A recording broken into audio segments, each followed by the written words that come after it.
Hello, Mark, back for another week of college basketball. I'll get into the NBA again as the second half of the season gets rolling. But right now we're going to concentrate a little bit on the futures market in the NCAA and look at the teams. I mean, the ACC, Big 12, Big 10, Pac-12, SEC, I mean, you got Alabama, you got Houston, the big guns out there.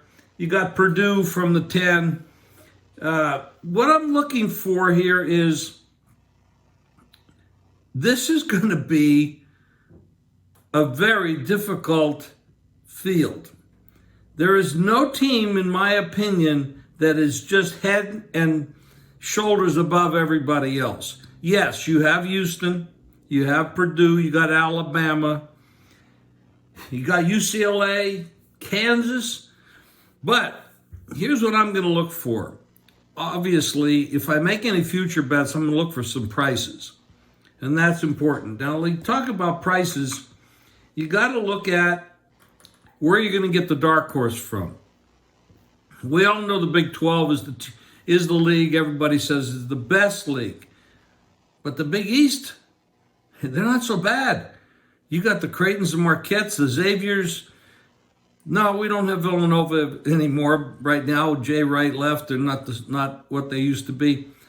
But you've got teams, and if they have good, strong guard play, then you can have somebody that can really upset the apple cart here. Now, granted, I've seen Houston play a number of times. I've seen Memphis play a number of times. Purdue, I like Purdue. The big guy is incredible, but I don't like their guard play that much. I don't think they're going to go that far. So I would not be putting any money. Of course, I wouldn't be putting any money on them anyway. They're 8-1 at one of the books. I mean, there's lots of prices out there you can shop for. And I'm not going to bet these short prices. Houston at 7-1, Alabama 8-1, Purdue 8-1, UCLA 12-1. These are short prices to me. Where are you going to get, let's say you look at a Creighton who started the season off red hot, then went into just losing everything by short numbers. Yeah, you got Tennessee that matches up pretty well at times. Now, let's take a look at a 35-1 team, TCU. They went into a slump for a few games when Miles was out, but this Miles kid is a superstar at the next level, and in college hoops, he is dominating. They put up 100 the other night. This is a tough team. Now, you can get 35-1 on a team like that, and they can get through the first couple rounds. You got some hedging possibilities, and you got a big payday ahead of you. So like to put a hundy on 135-1 or 50. You want to go bigger, 1,000? You're looking at some big money. Marquettes of the world, Virginia, you can't. This is going to be an open field. I think that there's 30 teams that have a good shot. 30, that's right, 30.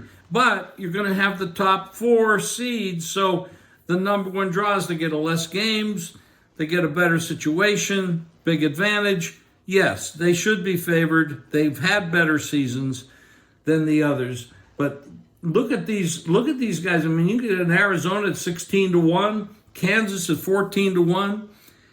Kansas at 14-1, TCU 35-1 is ridiculous. There's not that much separation.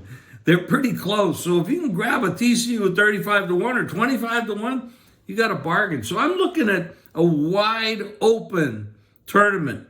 Now, granted, we're going to have to go through the conference tournaments first, and that's where you're going to see some upsets as well, because there's so many teams that can get in this year.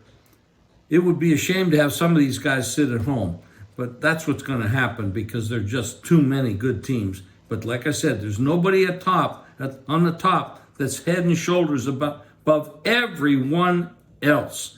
So this is going to be a lot of fun. I look forward to working with you on all of this in the coming weeks. Thanks, Mark. Thanks, guys. See you next week.